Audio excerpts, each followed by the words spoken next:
எல்லோருக்கும் நமஸ்காரம்.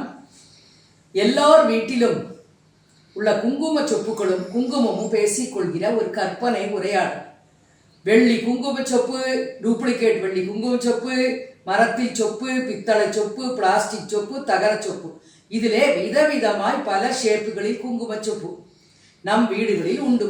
குங்குமமும் பல கலர்களில் உண்டு. முதலில் வெள்ளி குங்கும சொப்பு பேசுகிறது மற்ற சொப்புகளிடம். ரொம்ப பெருமையா வெள்ளி குங்கும சொப்பு சொல்கிறது, என்னைத்தான் நிறைய நிறைய வீடுகளில் யூஸ் பண்றா தெரியுமா என்கிறது. உடனே தகர டப்பா சொப்பு உருண்டு உருண்டு வந்து, பொறுமே, உன்னை ஒவ்வொரு வீடுகளில் ஃபங்க்ஷனுக்கும் பாதுகாப்பு கருதி பயந்து பயந்து எடுக்க வேண்டி இருக்கிறது.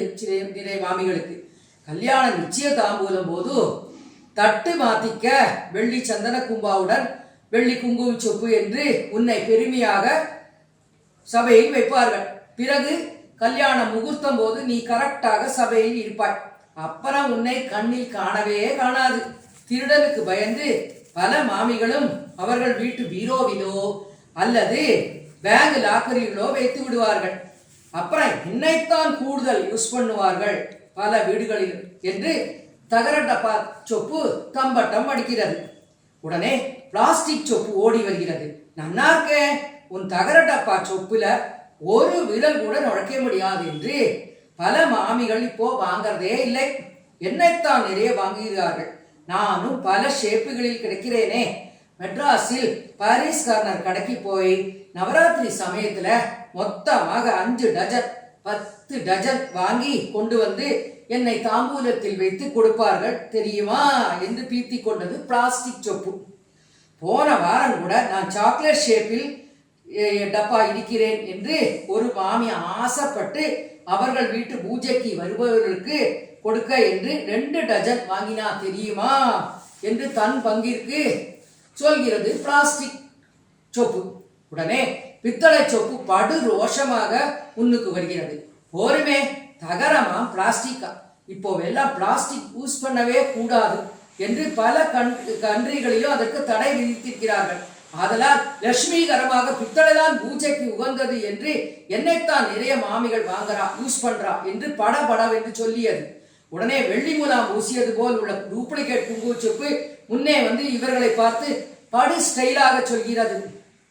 பாரு, நான் பார்க்கறதற்கு வெள்ளிக்கு வெள்ளி மாதிரியும் பயப்படாம யூஸ் பண்ணுவதற்கு உகந்தது என்றும் என்னைத்தான் பல மாமிகள் வாங்குறான் என்று எளப்பமாக எல்லோரையும் பார்த்து நின்றது அது. இது எல்லாம் அமைதியாக பார்த்து கொண்டு இந்த குங்குமம் மெல்ல வாயை திறக்கிறது. பாருங்கோ எல்லாரும், பல மாமிகள் வீட்டிலும் என்னை குங்கும சொப்பில் இருந்து மாற்றவே மாட்டாமல் ஜாம்பவான் காலத்திலிருந்து நான் பித்தளையில் பிதுங்கிக் கொண்டு வாழ்கிறேன், பிளாஸ்டிக்கில் ஒட்டி கொண்டு அழுகிறேன். எனக்கு மோசனமே இல்லை. கோவிலில் இருந்து கொண்டு வந்தாலும் என் தலையில் தான் அபிஷேகம் செய்கிறார்கள். நான் பூத்து காயாகி பழமாகி பழசாகி இருந்தாலும் அவர்களுக்கு கவலை இல்லை. பல வீடுகளிலும் சுமங்கலிகள் வீட்டிற்கு வந்துவிட்டு போகும்போது என்னை எடுத்து நீட்டுவார்கள். சில பேர்கள் என்னை நாசுக்காக விரலில் படாமல் தொடுவார்கள். சில பேர்கள் மாங்கல்யத்தில் வைப்பார்கள். சில பேர்கள் மாத்திரம் நெற்றி வகுத்தில் வைப்பார்கள். எப்படியோ எங்களுக்கும் வயசாகி வருகிறது. என்றைக்கு உங்க சொப்பில் இருந்து விடுதலை கிடைக்குமோ என்று நாங்கள் ஏங்குகிறோம் என்று விதும்புகின்றது அரக்கு குங்குமம் அழுகிற குரல். எப்படியோ சில வீடுகளில் வந்தவர்களுக்கு கொடுக்க குங்கும சொப்பை எங்கே வைத்தோம் என்று தேடி தேடி எப்பவோ பேப்பரில் மடக்கி வைத்திருந்த ஜாம்பவான் காலத்து குங்குமத்தை நீட்டுவார்கள். அது ரோஸ் கலரோ நல்ல சிகப்போ தெரியாது. எப்படியோ சிரித்து நீட்டுவார்கள் மாமிகள். சில சமயம் சொப்பை தேட வேண்டி வரும். இந்த வீடியோவை பார்த்துவிட்டு சில மாமிகள் சொல்லிக் கொள்வார்கள், நான் மதுரை தாழம்பு குங்குமம் தான் வீட்டில் வைத்திருப்பேன், எப்போதும் ஃப்ரெஷ்ஷாக இருக்குமே என்று நினைத்துக் கொள்வார்கள். இந்த வீடியோ ஒரு வேடிக்கை தான், இதுவே வாடிக்கை அல்ல.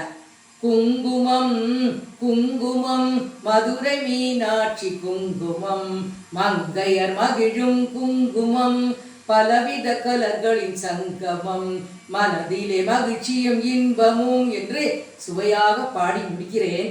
நகைச்சுவையாக முடிக்கலை, வெறும் சுவைதான். ஏனென்றால் நகைகள் எல்லாம் வாங்குகிற விலையில் இல்லை. அதனால் சுவையாக மகிழ்ச்சியுடன் முடிக்கிறேன். அன்புடன் மா.